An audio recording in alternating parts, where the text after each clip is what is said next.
Friends, in this session I am going to discuss about how selecting any inventory valuation method will have an impact on various ratios of any company. And here I am going to discuss about ratios like profitability ratio, solvency ratio, activity ratio and liquidity ratio. Okay, so first let us see about the profitability ratio. Profitability ratio is like example is gross profit margin, operating profit margin and net profit margin. And gross profit margin is calculated by gross profit divided by revenue, operating profit margin is calculated by operating profit divided by revenue, etc. Okay, so suppose we have selected LIFO inventory valuation method. Under LIFO, COGS is higher.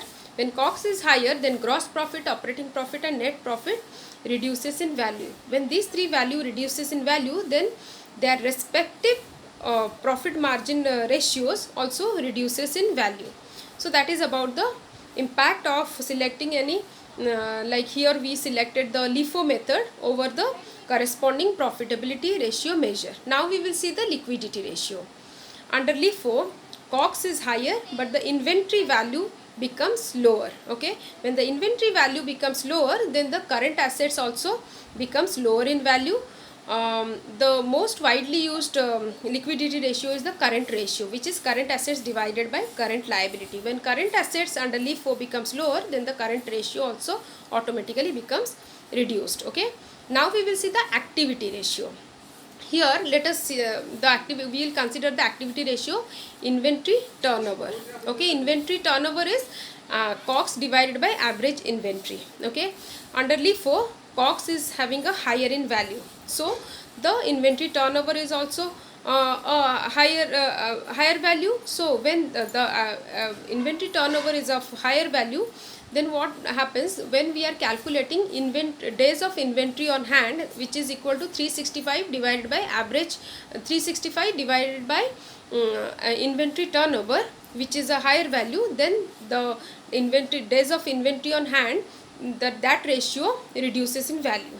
Okay, so that is the impact of LIFO under over the inventory days on hand, okay, as compared to FIFO.